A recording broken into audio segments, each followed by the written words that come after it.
কুমড়ো পাতার রেসিপিটা সবার ভালো লেগেছে, তাই আজকে নিয়ে চলে এসেছি কুমড়ো শাকের রেসিপি। তো এইভাবে যদি কুমড়ো শাক রান্না করা হয় সবাই কিন্তু আঙুল চেটে ফুটে খাবে আর সবাই কিন্তু ভালো বলবে। তো কিভাবে রান্নাটা করেছি সেটা একবার দেখে নিই। নমস্কার বন্ধুরা, অলির রান্নাঘরে সবাইকে জানাই স্বাগতম। কুমড়ো শাকগুলো আলাদা করে কেটে পরিষ্কার করে ধুয়ে নিয়েছি, ঝিঙে রেখেছি, ভালো করে কেটে রেখেছি, ওখানে খেসার ডাল বেটে রেখেছি, আলু কেটে রেখেছি, এখানে রাঙা আলু কাটা আছে, আলু সাইজের রাঙা আলুগুলো কাটতে হবে, আর কুমড়ো ডাঁটা। তো সমস্ত কিছু আলাদা করে রেখে দিয়েছি। তো কুমড়ো শাকগুলো নরম হয়ে যাবে সামান্য পরিমাণে লবণ মাখিয়ে রাখলে, তাই ভালোভাবে লবণটা মাখিয়ে রাখছি। কুমড়ো শাকগুলো কিন্তু অনেকটাই নরম হয়ে যাবে আর জলও বেরিয়ে যাবে। এদিকে আমি খাসার ডালটা ভালো করে বেটে নিয়েছিলাম। আমি কিন্তু শিলনোড়ায় বেটেছি, মিক্সির থেকে শিলনোড়ায় বাটলে কিন্তু নরম হয়। তো নুন দিয়ে ভালো করে ডালটা ফেটিয়ে নিয়েছি। এবারে প্রথমে সবার বড়াগুলো ভেজে নেব। ছোট্ট ছোট্ট করে ডালের বড়া ভেজে নিতে হবে। তোমাদের কাছে যদি না এরকম বড়া ভাজার সময় থাকে তাহলে কিন্তু তোমরা বড়ি দিয়ে করে নিতে পারো রেসিপিটা। তবে বড়ি দিয়ে করার থেকে আমার মনে হয় এই রকমভাবে ডালের বড়া দিয়ে করলে আরও টেস্টটা বেড়ে যাবে আর খেতেও কিন্তু খুব সুন্দর হবে। তো আমি ছোট ছোট করে সবার প্রথম বড়াগুলো এপিট ওপিট করে ভালোভাবে ভেজে নিচ্ছি।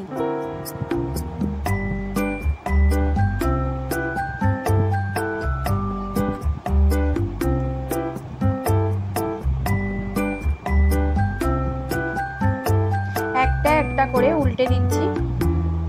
সবকটা বড়া আমি ভালো করে ভেজে নিচ্ছি।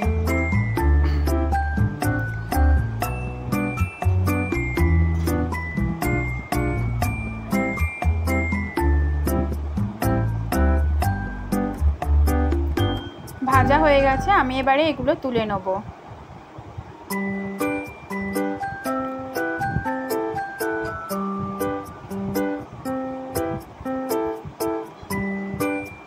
কুমড়ো শাকটা কিন্তু আমি নিরামিষ করেছি। নিরামিষ দিনে এই রেসিপিটা কিন্তু খুব ভালো লাগবে ভাতের সাথে খেতে। তো আমি ডাল বড়াগুলো ভালোভাবে তুলে নিয়েছি। ওই তেলের মধ্যে সামান্য পরিমাণ হলুদ দিয়েছি, ঝিঙেগুলো ভালো করে হেলেনে দিয়ে দিচ্ছি।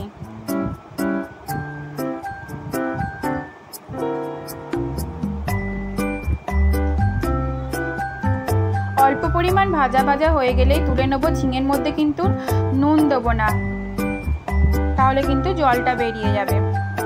অল্প পরিমাণ তেল দিলাম ওই কড়ার মধ্যেই, হাফ চামচ হলুদ দিলাম, ডাঁটা রাঙা আলু আর আলুতে কেটে রেখেছিলাম সেগুলো দিয়ে দিলাম। ভালো করে নেড়ে চেড়ে এদিক ওদিক করে ভেজে নেবো খানিকটা।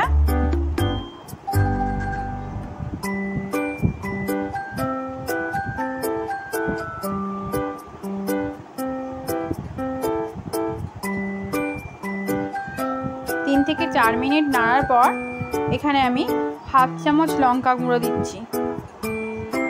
এই তরকারিটায় কিন্তু বেশি লঙ্কা ভালো লাগবে না খেতে, একটু মিষ্টি মিষ্টি হবে, তো খেতে খুব ভালো লাগবে। হাফ চামচ লঙ্কা গুঁড়ো দিয়ে একবার কি দুবার নাড়াচাড়া করে আমি এখানে জল ঢেলে দেবো। আলু আর রাঙা আলু সিদ্ধ হবে, ডাঁটাটা তার পরিমাণ মতন জল দিতে হবে। তো জলটা ফুটতে আরম্ভ করেছে, এই সময় আমি পরিমাণ মতন 1 চামচ হলুদ দিলাম আর স্বাদ মতন লবণ যোগ করে দিলাম। এখানে 1 চামচ চিনি দিলাম। তো তোমরা কিন্তু আগে একটু মাথায় রাখবে, কুমড়ো শাকগুলো যখন লবণ মাখিয়েছিলাম সেই পরিমাণ মতন এখানে লবণ দেবে। খুব বেশি হয়ে যাবে যদি তরকারিটার পরিমাণ মতন দিতে চাও।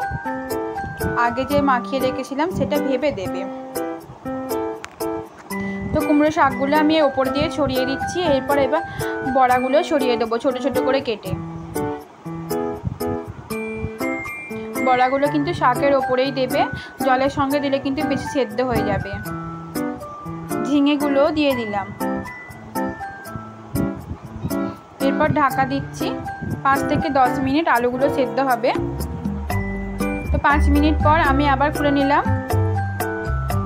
জলটাও দেখো অনেকটাই কমে এসেছে। আলুটাও সেদ্ধ হয়ে গেছে, আমি এখানে নামিয়ে নেব। দেখো আলু সেদ্ধ হয়ে গেছে। এবারে আমি সবগুলো উপকরণই নামিয়ে নিচ্ছি কড়া থেকে। কড়াটা পরিষ্কার করে ধুয়ে আমি আবার সরষের তেল দিয়েছি ফোড়নের জন্য।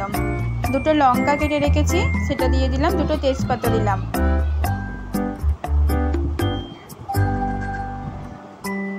এক চামচ 5 ফোড়ন দিচ্ছি।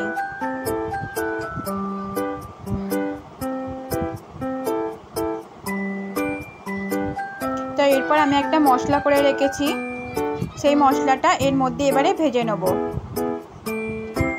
জিরে, ধনে আর মৌরি, তার সাথে আদা।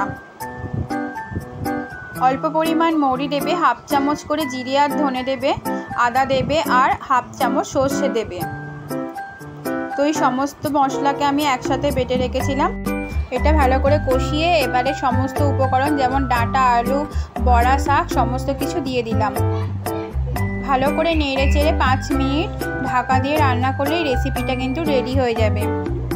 আমার এই রান্নাটা যদি ভালো লেগে থাকে তাহলে আমার চ্যানেলটিকে লাইক, শেয়ার এবং সাবস্ক্রাইব করতে ভুলবে না। নতুন নতুন রান্না দেখার জন্য আমার চ্যানেলটিকে সাবস্ক্রাইব করে রাখবে। দেখো রেডি হয়ে গেছে আমার কুমড়ো শাকের চচ্চড়িটা। এইভাবে কিন্তু কুমড়ো শাকের চচ্চড়ি রান্না করলে খুব খেতে ভালো হয়। তোমরা যদি পারো বাড়িতে একবার ট্রাই করে দেখে নেবে।